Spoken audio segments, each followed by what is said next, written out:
¿Qué tal? El día de hoy me acompaña mi amiga Fernanda Díaz de León, una amiga de ya hace muchos años. Ella es abogada y activista. Ahorita nos va a platicar a qué se dedica en su día a día. Pero primero la vamos a presentar. Fernanda, ¿cómo te va? Buenas tardes. Bien, muchas gracias. Buenas tardes, César. Gracias por la invitación. El 7 de Chiapas. El medio de todas las voces. Fernanda, tú eres coordinadora de incidencia. ¿Cómo es el puesto que tienes en el IPAS? Soy coordinadora de incidencia y acceso comunitario en IPAS Centroamérica en México. IPAS Centroamérica en México. Antes de comenzar con un montón de preguntas que tengo para ti, por favor, platícanos a los que están viendo este video. Estamos viendo este video. ¿Qué es el IPAS? IPAS es una organización internacional que surge hace más de 30 años y que va extendiéndose en diferentes partes del mundo con la única intención de mejorar las capacidades y los entornos en los que las mujeres puedan ejercer sus derechos sexuales y reproductivos. Es decir, que puedan tomar decisiones sobre su sexualidad, como cuándo, con quién tener relaciones sexuales, cuándo iniciar vida sexual, que tengan acceso a métodos anticonceptivos, a información que les permita protegerse de infecciones de transmisión sexual, pero también y sobre todo que se mejoren los entornos bajo los cuales las mujeres pueden tener acceso a servicios de aborto seguro y legal. Entonces, nosotras trabajamos acá en México desde hace más de 20 años y en la fusión que tuvimos hace un par de meses con la oficina de Centroamérica, y trabajamos de la mano con el sector salud, con tomadores de decisión, con quienes hacen las políticas públicas para mejorar las condiciones, las leyes y los servicios de atención al aborto. Entonces, eso es lo que hacemos en el programa que yo coordino, que es incidencia, es decir, incidimos, damos información, nos basamos en evidencia científica, ¿no? Para mostrar cómo la salud de las mujeres y por lo tanto la vida y todos sus derechos humanos se ven impactados de una manera positiva cuando el Estado cumple con su obligación de dar los servicios a los que las mujeres tienen derecho. Estoy checando aquí el sitio de ipasmexico.org, es correcto, ¿verdad? Es correcto. Y estoy viendo que solamente la mitad de los estados de la República, solamente en la mitad, el aborto no es criminalizado. Estoy viendo que son 16 estados nada más. Pues ¿Qué está pasando? En realidad, uno de los retos que enfrentamos en México, que es una república federal, y entonces cada estado tiene la posibilidad de dictar sus propias normas penales. Y entonces tenemos 32 códigos penales que tratan de manera diferente el tema de la interrupción del embarazo. Tenemos en un extremo a la Ciudad de México y recientemente Oaxaca, que permiten el aborto y reconocen la obligatoriedad del Estado para prestar servicios de salud en este sentido en las primeras 12 semanas de la gestación, sin que la mujer tenga que entrar en alguna consideración específica. Es decir, la mujer puede acudir a los servicios, solicitar la interrupción y el Estado le proporciona el servicio. Y tenemos estados en el otro extremo como Guanajuato, por ejemplo, o Querétaro, que únicamente reconocen la causal de violación, es decir, cuando el embarazo es resultado de una violación sexual, como causa para acceder al aborto. Incluso bajo esa circunstancia, la de violación, es muy difícil que las mujeres tengan acceso a los servicios porque cuando llegan a los hospitales hay un desconocimiento generalizado de estas situaciones y entonces los médicos dicen, no, esto es un delito y yo no puedo prestarte el servicio, ¿no?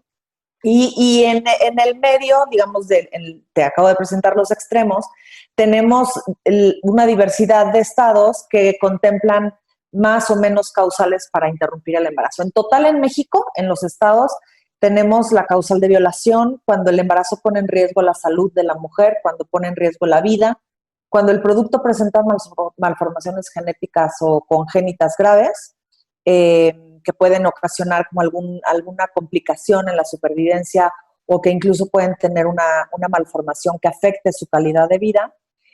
por causas sociales o económicas, como el estado de Yucatán y Michoacán, que contemplan esta causal, y aquel aborto culposo, ¿no? Aquel que la mujer no busca, pero que se da y entonces acude a los servicios.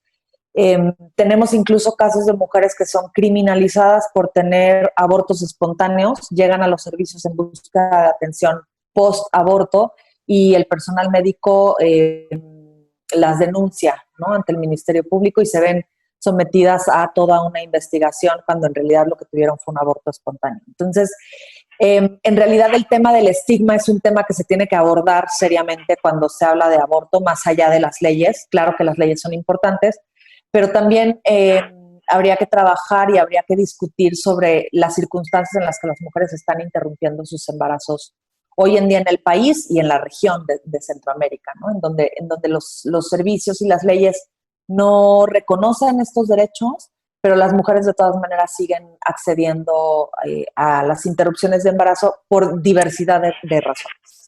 En IPAS lo que hacemos también es reconocer que las mujeres interrumpen sus embarazos por una variedad de razones, desde la violencia sexual, y que son embarazos impuestos, pero también en circunstancias en las que no están preparadas, no están listas, no tienen una red de apoyo para enfrentar ese embarazo. Entonces, nosotros... Ahí me quisiera detener, perdón, claro. Fernanda, por la interrupción. Quiero detenerme ahí porque el tema del embarazo es una razón de polémica en el país de muchos años, ¿no? Hay quienes los que están a favor, los que están en contra. Sin emitir juicios de valor, corrígeme si estoy bien, por favor. Creo que la importancia de todo esto radica en reducir a cero el aborto clandestino, porque creo que ese es el problema, no es el único, pero es el problema, yo creo que más importante, la prioridad, porque se pone en riesgo la vida del bebé, se pone en riesgo la vida de la mujer, y hablemos, claro, habrá que discutir, se vale discutir, los que creen que están a favor, los que creen que están en contra. Repito, por eso decía, sin emitir juicios de valor. Pero creo que ese punto de vista se está perdiendo, ¿no? O es lo que algunos pierden de vista, mejor dicho, porque si no es legal, no quiere decir que en los estados no se esté haciendo, sino que se está haciendo de manera clandestina, poniendo en riesgo la vida de las mujeres. ¿Estoy bien? Así es. Y de hecho yo diría que no se trata de una discusión de si está bien o está mal, porque ahí ya lleva implícito un juicio de valor. Me parece que la discusión tendría que ir desde cuáles son las obligaciones del Estado, cuáles son los derechos de las personas, bajo qué condiciones queremos obligar a las mujeres a llevar a término un embarazo para el cual no están preparadas, no se sienten listas, o que incluso no tienen forma de asegurar una vida digna a ese producto, ¿no? Entonces, me parece que la discusión no puede centrarse solo en el aborto sí o aborto no, porque esa es una discusión un poco estéril, ¿no? Al final del día las mujeres, como tú lo dices, están teniendo abortos. Las mujeres que no quieren llevar a término un embarazo buscan la forma cada vez más segura, afortunadamente, pero sí hemos tenido un incremento, por ejemplo, en estados donde más leyes restrictivas hay de muertes de mujeres a causa de aborto. Es la cuarta causa, entre la cuarta y la tercera causa, dependiendo del estado, de muertes maternas. Las muertes maternas tienen una clasificación, las muertes por aborto entran en las muertes maternas, y esta es una realidad que no podemos saltarnos, ¿no? No podemos dejar pasar. La realidad es que las mujeres están requiriendo servicios, que las mujeres tendrían que estar reconocidas como personas capaces de tomar sus propias decisiones, y hay quienes se oponen a la despenalización como si la penalización hubiera servido a través de los años para evitar que las mujeres aborten, y la realidad es que no. Justo lo que se busca con la despenalización es garantizar que las mujeres que van a abortar lo hagan en condiciones dignas, seguras, higiénicas y por personal capacitado, que también ese es otro tema. Cuando existe una cerrazón de las autoridades en salud por capacitar a sus médicos o médicas para atender este tipo de casos, pues entonces nos encontramos con profesionales de la salud que hoy todavía siguen pensando que los abortos se interrumpen con legrado, ¿no? Que es una técnica que incluso la Organización Mundial de la Salud ha dicho que ya no es una práctica recomendada, habiendo otros métodos o otras formas de interrumpir un embarazo, ¿no?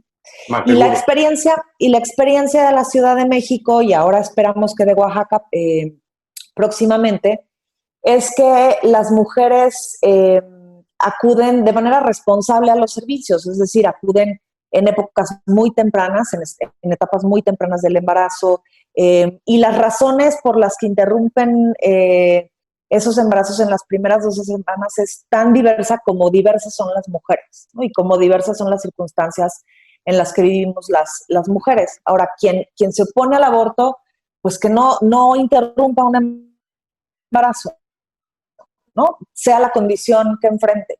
Pero eso no alcanza, o nos parece que no alcanza desde una perspectiva de derechos para impedir que otras personas ejerzan esos derechos, ¿no?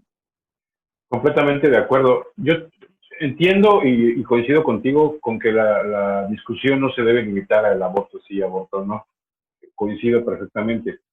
Pero creo que también es importante que poco a poco vaya siendo menos la gente que está en contra, o que radicaliza tanto este tema, porque a veces también se politiza demasiado el tema. Porque tú lo acabas de decir, una mujer que piensa practicarse un aborto requiere también de esa red de apoyo familiar, ¿no? De su círculo más cercano. Y creo que en medida en que esto sea más positivo, pues las mujeres van a contar con esa red de apoyo tan importante para un suceso como ese, ¿no crees? Claro, y además de que la experiencia del aborto puede ser dramática o puede ser acompañada, ¿no? Y cuando se hace en un contexto de reconocimiento de derechos, la experiencia suele ser mucho menos negativa para las mujeres, ¿no? Yo no diría traumática, yo creo que lo que la hace traumática es todo el estigma y todo el temor de penalización que sienten las mujeres cuando se someten a abortos clandestinos. Creo que en la medida en la que se discute, se saca a la luz, se convierte en un derecho, se convierte en un servicio que las instancias públicas prestan de manera normalizada, sin este estigma, las mujeres tienen experiencias mucho más acompañadas, mucho más solidarias, mucho menos impactantes y fuertes, ¿no? En términos de lo que es la experiencia misma. Hay mucha gente que se opone al aborto que dice que la experiencia es traumática y que incluso las mujeres que se someten a interrupciones del embarazo tienen estrés post-aborto. Y la realidad es que hay una cantidad importante de estudios que desmienten esta teoría o esta afirmación, porque lo que se ha documentado en contextos legales es que las mujeres lo que sienten después de interrumpir un embarazo es como la certeza de haber hecho algo que tenían que hacer en un ambiente que respeta su dignidad, ¿no? Mientras que las mujeres que lo hacen de manera clandestina lo hacen con miedo, frente a la amenaza de una posible criminalización y con el miedo de buscar ayuda sanitaria en caso de tener complicaciones. Y esto también es muy grave. Estamos evitando que las mujeres se acerquen a los servicios y a personal capacitado para buscar ayuda cuando enfrentan una complicación. Entonces, esto me parece que también es una doble carga y habría que hablar de los efectos en la salud que tiene la penalización. No solo en la vida, pero también en la salud. Hablabas de Oaxaca. ¿Cuál es el estatus legal que impera aquí en Chiapas? Nosotros estamos en Chiapas, tú estás en México. Sí, pero hace rato, previo a la entrevista, platicábamos tú y yo y me decías que tenían mucho trabajo en Chiapas. ¿Cuál es la labor del VIPAS en Chiapas? Bueno, cuando hablábamos de el diferente tratamiento penal del aborto en los diferentes estados, te mencionaba yo que tenemos una variedad de 32 códigos penales que establecen circunstancias y características diferentes. En el caso de Chiapas, bueno, mencionar que el aborto por violación es legal en todos los estados del país y que además existe una normativa federal que establece la obligación de los estados de prestar servicios de aborto por violación. sin límite de tiempo en la mayoría de los estados. Es decir, este periodo de 12 semanas se refiere solo a los estados que lo tienen despenalizado a solicitud de la mujer. En el caso de Chiapas, tenemos que el aborto está permitido, obviamente por violación. No se sanciona el aborto culposo, es decir, que la mujer no prevé. Por peligro de muerte también está despenalizado, es decir, si una mujer tiene un padecimiento que se agrava al límite de poner en riesgo su vida, con la continuación del embarazo, esa mujer tiene derecho a que se interrumpa el mismo. También por malformaciones genéticas o congénitas en el producto está despenalizado, y esas son, digamos, las 4 causales por las cuales en Chiapas una mujer podría acceder a servicios de aborto. Y esto es muy importante mencionarlo porque, como te decía, sí tenemos, en IPAS México trabajamos con varios estados para lograr que los servicios de aborto por violación, que es la causal considerada en todo el país como legal, se presten de una manera respetuosa de los derechos, sin revictimizar a las mujeres. Es muy importante entender que las circunstancias en las que las mujeres acuden a los servicios, ¿no? Ahí te decía yo, mucho estigma alrededor y mucha revictimización respecto a las mujeres víctimas de violencia, y lo que buscamos es que el sector salud sepa perfectamente cuáles son los pasos a seguir y cómo debe de ser la atención de estas mujeres que acuden a los servicios solicitando una interrupción. Y en Chiapas también tenemos trabajo de acompañamiento a servicios de salud sexual y reproductiva en el tema de poblaciones migrantes o poblaciones en tránsito o en calidad de migración. Tenemos trabajo con algunas organizaciones, sea en Centroamérica, sea en Chiapas y en algunos otros estados que son parte importante del tránsito de personas migrantes, y garantizamos también que en caso de sufrir alguna violación sexual, las mujeres que están en esta situación y que atraviesan por el territorio nacional también sean atendidas en los servicios de salud si es que resultan embarazadas. Y aseguramos también servicios como anticoncepción de emergencia, por ejemplo, que es una forma eficaz inmediatamente después de una violación, de evitar un embarazo no deseado o impuesto, y también de mejorar el acceso a métodos anticonceptivos, ¿no? Porque una de las digamos, de los trabajos o de los pilares del trabajo para disminuir los abortos en condiciones de riesgo es garantizar que la población tenga acceso a métodos anticonceptivos y tenga acceso a información. Desafortunadamente en la región, tanto en Centroamérica como en México, vivimos un contexto de violencia contra las mujeres que impide muchas veces que las mujeres tengan incluso acceso a servicios de anticoncepción. Entonces, vemos la atención a las mujeres como una forma integral desde un inicio, garantizando o trabajando porque tengan acceso a métodos anticonceptivos, pero en caso de encontrar obstáculos para esto y resultar con un embarazo no deseado, también trabajamos porque estas mujeres obtengan la atención que merecen. Oye, Fernanda, antes del siguiente tema que quisiera platicar contigo, para cerrar, si te parece bien el tema del aborto, ¿qué le dirías a las mujeres en todo el país que de alguna manera están considerando practicarse un aborto y no saben qué hacer, no saben a quién acudir? Se deben acercar al sector salud, considero que es lo que se debería hacer, pero muchas veces en los hospitales o en las clínicas no hay quien les dé la orientación. ¿Qué pueden hacer?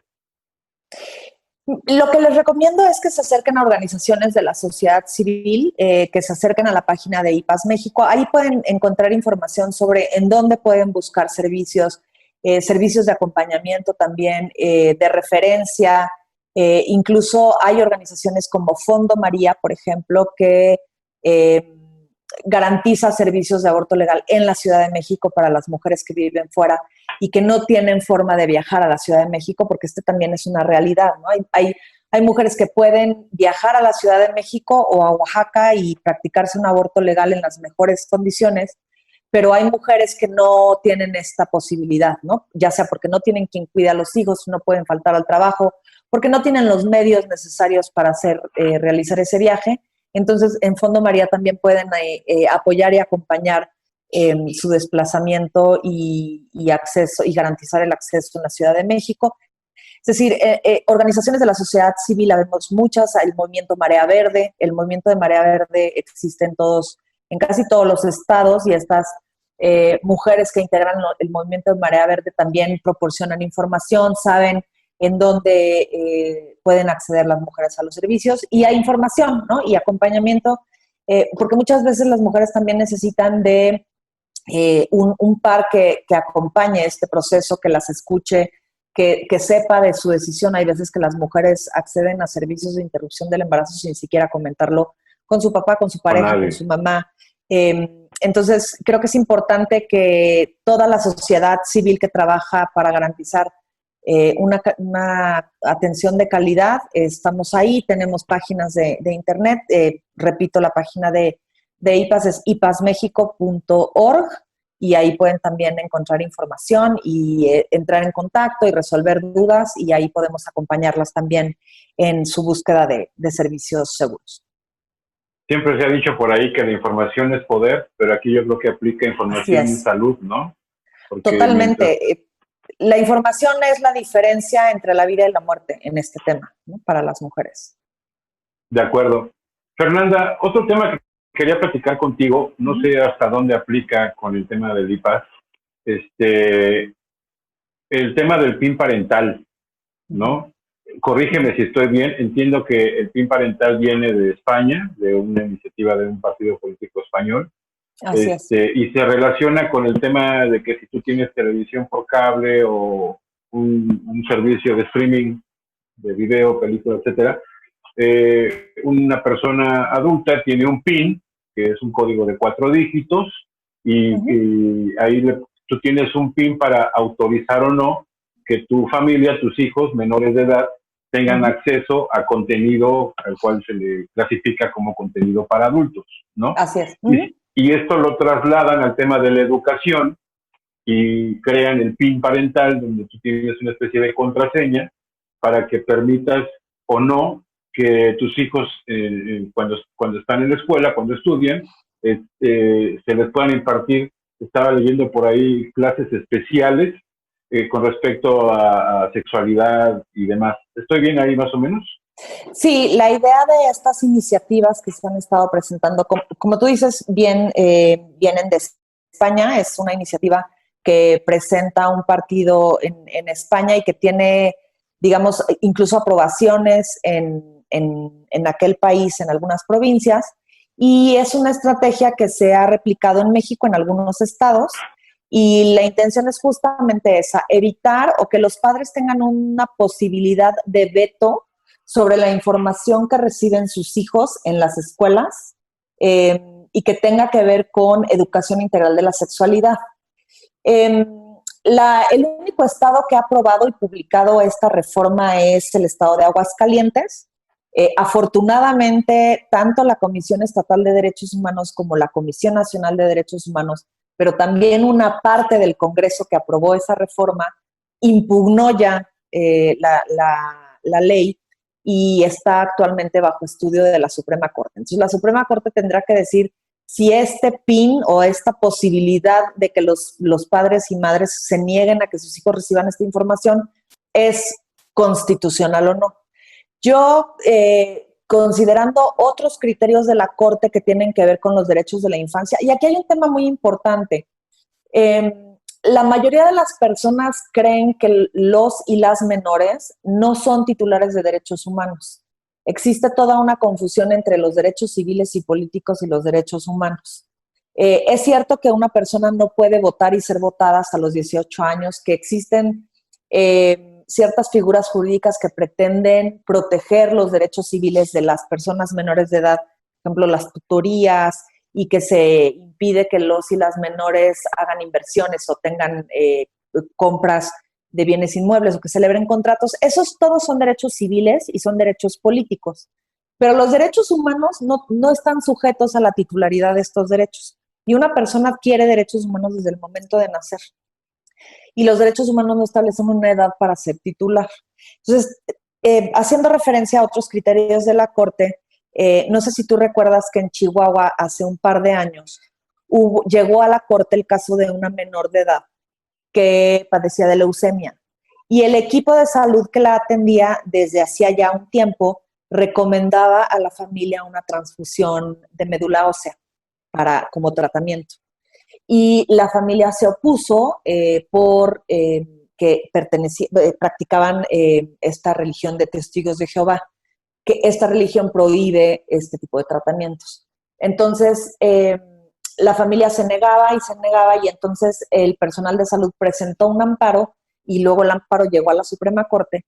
Y lo que la Suprema Corte decidió es que no existe un derecho parental que sirva o que limite los derechos de las personas menores de edad. Y que hay un principio en la Constitución que se llama el principio de interés superior de los y las menores. Y también existe su derecho a la educación. Entonces, lo que dice la Corte es, tú no puedes oponerte a un tratamiento médico para preservar la salud, incluso para preservar la vida de la menor, con el argumento de que tú ejerces la patria potestad y que tú tienes creencias y que tú quieres educar a tu hija en esas creencias. Entonces, la paternidad no alcanza, dijo la Corte, para limitar los derechos humanos de la menor. Entonces, no vayamos tan lejos, Fernanda. Ahora que estamos con el tema de la pandemia, te escucho y recuerdo con el tema de la COVID, ¿no? Que hay muchas personas que no permitían que su familiar que está enfermo de COVID se le intubara porque su religión no lo permite. Así es. Es difícil mantenerse imparcial en opinión.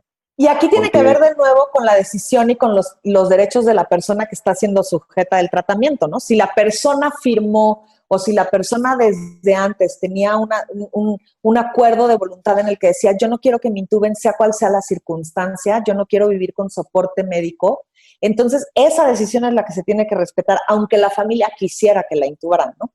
Tiene que ver con la posibilidad de decisión, la información que tiene la persona y la decisión que toma. Curiosamente, quienes se oponen a la educación integral en la sexualidad en las escuelas, y con esto digo, y quiero ser muy clara, la educación integral en la sexualidad, uno de los pilares de esta educación es tomar en cuenta el desarrollo y el nivel de información que requieren los y las menores. Entonces, lo platicábamos hace rato con respecto al aborto, que lo que empodera a las mujeres es la información. Así es. Y ahora si hablamos del PIN parental, hablamos de todo lo contrario, tratar de limitar el acceso a la información que es tan importante, ¿no? Así es. Y no estamos hablando de que a niños de preescolar o a niñas de preescolar se les va a hablar de una relación sexual, pero sí se les va a enseñar cómo cuidarse, cómo autocuidarse. Hay muchos niños que son violentados en México. Si analizamos las cifras de la violencia contra menores de edad y del embarazo forzado en menores de 15 años, nos damos cuenta que la violencia sexual en la familia es de una incidencia escalofriante. Si nosotros no protegemos a los niños y a las niñas haciéndolos conscientes de que su cuerpo es suyo, de que nadie puede tocarlos, y no empezamos desde muy pequeños, no les estamos enseñando esta autonomía a los y las menores, sino les estamos enseñando esta posibilidad de decir que no ante un abuso, ¿no? Y tampoco cuando llegan a la adolescencia, si no les damos las herramientas para poder tomar una decisión de que ellos pueden decidir cuándo, cómo, con quién, cómo se pueden proteger de infecciones de transmisión sexual, cómo pueden prevenir riesgos, pues entonces, ¿de qué estamos hablando cuando también nos oponemos a la educación integral en la sexualidad, ¿no? Entonces, y algo, a veces es desde lo más básico, Fernanda. Fíjate que aquí en Chiapas, bueno, no sé si se limite a Chiapas o si es a nivel nacional, pero conozco a gente de una organización que se llama Granito de Arena. Y me llama mucho la atención porque fui a algunos eventos que organiza Granito de Arena con niños. Y ahí es donde te caen muchos veintes. La información y la educación son básicos. ¿Qué hacían las chicas de Granito de Arena? Era reunir a un grupo de niños de ciertas escuelas o de ciertas comunidades indígenas y les enseñaban el nombre de las cosas. No tienes por qué estigmatizar. No se llama pilín, no se llama pajarito, se llama pene, ¿no? Es algo tan básico que que va descriminalizando la sexualidad, ya no es un tabú para el niño si utiliza el nombre correcto desde temprana edad, y luego ya va avanzando en su nivel académico, pasando por la primaria, y ya va reconociendo otros temas sin el tabú de que están hablando del pilín o del pajarito, sino que están hablando finalmente de un pene tan normal como es y como debería de ser. Y eso determina, o sea, pareciera que no, pero determina el comportamiento, la curiosidad de los niños y las niñas, ¿no? Cuando los niños y las niñas conocen su cuerpo y no tienen un tabú, y en la familia no hay un tabú, de eso no se habla, pues me parece que tienen más las posibilidades de decir que no. Y es un tema también cultural, no solamente es un tema de, seguramente a ti como a mí nos enseñaban de chiquitos que aunque no quisiéramos darle beso al abuelo, al tío, había que saludar de beso aunque no quisieras, y deja que te den un abrazo. Hoy en día la posibilidad de que el niño diga no quiero es una distancia enorme, ¿no? Y es empezarles a dar este poder de decir no quiero, ni no quiero hacer algo que no me gusta o con lo que me siento incómodo, y eso también los protege del abuso, ¿no? Entonces, respetar la autonomía de los y las menores y dejar de verlos como propiedad de los padres es un paso muy importante para el respeto a los derechos humanos, porque al final el tema del aborto, de la educación integral en sexualidad, de la diversidad sexual, es un tema de derechos humanos, y en la medida en la que no reconozcamos al otro o la otra como una persona capaz de tomar sus decisiones, creo que hay todavía barreras muy importantes que derribar en ese sentido. Y quienes se oponen a la diversidad sexual, a la interrupción del embarazo, a la educación sexual, pues en general hablan de un desconocimiento y de un no reconocimiento de la capacidad que tenemos todos y todas para tomar decisiones, ¿no? Entonces, ahí es donde debería estar la discusión, no si penalizamos o no una práctica que se va a llevar a cabo de todas maneras, sino en cómo acercamos la información y cómo garantizamos que las personas no puedan decir, si yo hubiera podido decidir, o si yo hubiera podido tener acceso a la información, o si yo hubiera sabido, pues entonces no me embarazaba, o si yo hubiera sabido, pues entonces no me casaba, ¿no? Entonces, creo que el tema de fondo es la información y el respeto a la persona que tengo enfrente. Y finalmente, el famoso PIN parental lo que busca es todo lo contrario, limitar la información tan útil, necesaria, importante, trascendental, desde la edad de un niño de primaria. Abusando de un aparente derecho de paternidad o maternidad, ¿no? O de la patria potestad. O sea, la patria potestad se ha estirado de una manera